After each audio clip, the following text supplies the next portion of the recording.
نحمدہ ونصلی علی رسولہ الکریم۔ آج ہم اپنی اس ویڈیو کے ذریعے یہ بیان کریں گے کہ ڈاکٹر اشرف آصف جلالی صاحب نے جو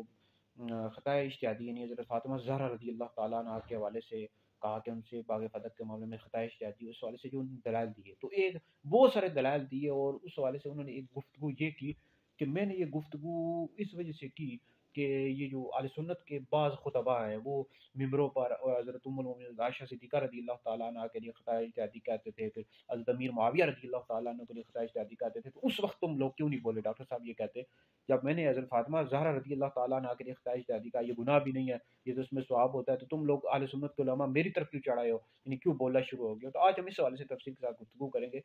تو اس حوالے سے تفصیل کے ساتھ ہماری ویڈیوز مفتی دانش شادری یوٹیوب چینل پر موجود ہے، آپ تفصیل کے ساتھ ہماری ویڈیوز سن سکتے ہیں۔ ہمارا فتویٰ بھی ہے کہ ڈاکٹر صاحب نے جو بات کی تھی خطاب پر تھی، یہ جملے سیدھا پاکستان کے لائق نہیں، اور خطۂ اجتہادی کا جو انہوں نے کہا یہ مفتہ بھی کول نہیں ہے، راجے کول نہیں ہے۔ بہرحال ڈاکٹر صاحب ڈاکٹر جلالی گمراہ نہیں، نہ اہل سنت سے خارج، اہل سنت کے عالم ہے۔ تو بہرحال ڈاکٹر صاحب نے 3.5 سال پہلے، پھر تقریباً 3 سال پہلے بہت سارے دلائل دیے، ٹھیک ہے، بہت ساری انہوں نے کمزوریاں دکھائی، غلطیاں کی، اور یہ بات جو انہوں نے کی کہ جی اہل سنت کے بعض خطباء ہیں وہ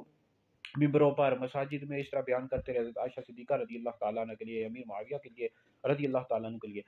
تو یہ اہل سنت کا مسلمہ نظریہ ہے کہ ان سے خطائے اجتہادی ہوئی، ٹھیک ہے جی۔ اور ام المؤمنین عائشہ صدیقہ رضی اللہ تعالیٰ عنہ نے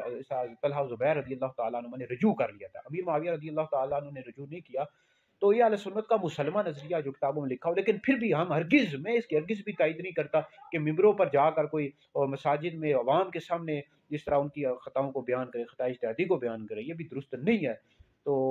باقی ڈاکٹر صاحب آپ جو کہہ رہے ہیں کہ میں نے اس وجہ سے کہا روافظ کا رد کرنے کے لیے اس طرح کی بات ہے، کہ یہ تو آپ اپنی کمزوری کو ظاہر کریں، علماء نے آپ کو رد بھی کیا، بھئی روافظ کو جواب تو 1450 سال سے اہل سنت کے اکابرین بزرگان دین یہ دے رہے یا نہیں دے رہے، سب نے جواب دی۔ اعلیٰ حضرت نے میں کتنے جوابات دیے ہیں، رد الرفضہ ایک رسالہ لکھا ہے، روافظیوں کے کفریہ عقائد کا ان کو واضح کیا ہے، ان کو جوابات دیے ہیں، آپ تمام بزرگان دین نے جواب دیے ہیں، لیکن یہ تو نہیں ہے کہ آپ اس طرح ممبر پر کہنا شروع کر دیں وہ خطا پرتی ہے، کتنے باری جملے آپ نے بولے، یہ خطاب پر کہنا مطلق طور پر سیدہ پاک کے لیے یہ ہرگز بھی درست نہیں، اور میرا چیلنج ہے بھائی پاکستان انڈیا میں کوئی بھی عالم ایسا نہیں ہے جو اس جملے کی تائید کرے، کوئی بھی عالم ایسا نہیں ہے۔ باقی خطائے اجتہادی کا یہ بھی اہل سنت میں بھی بعض اقوال مل جاتے ہیں، لیکن مفتہ بھی کول نہیں ہے، اگر ہوتا تو آج تک فتویٰ آ چکا ہوتا اور اعلیٰ حضرت نے لکھا ہوتا فتاوی رضویہ میں، یا ہمارے 14.5 سال کی تاریخ ہے فتاوی جات موجود ہوتے، مسلمہ نظریہ ہوتا، مسلمہ نظریہ نہیں، اقوال تک باتیں موجود ہیں، مسلمات میں سے نہیں ہے، اور جو علماء قائل نہیں ہے خطائے اجتہادی کے ان پر پھر کیا حکم لگے گا ڈاکٹر صاحب؟ تو ڈاکٹر صاحب نے بہت زیادہ کمزوریاں دکھائی، ہم آپ کے شاگردوں سے کچھ نہیں کہتے، وہ بیچارے لگے رہتے ہیں، کبھی کیا کہہ رہے ہیں، کبھی کیا کہہ رہے ہیں، کسی کو رافضی کہہ رہے ہیں تفضیلی، او بھائی خدا کے بندو، آپ اپنا موقف واضح کریں، موقف اس طرح واضح کرتے ہیں کہ رافضی تفضیلی کہنا شروع کر دیں، آپ نے کہا نا خطائے اجتہادی، تو آپ اہل سنت کے مسلمہ نظریہ دکھا دیں، باری شریعہ فتاوی رضویہ، شرح العقائد، شرح عقائد نسوی، شرح المقاصد، شرح فقہ سب میں موجود ہوگا، دکھا دیں، اگر نہیں ہے تو اقوال پھر دکھانے سے کوئی فائدہ تو نہیں ہوگا نا، پھر اہل سنت کے علماء نہیں مانیں گے اس چیز کو،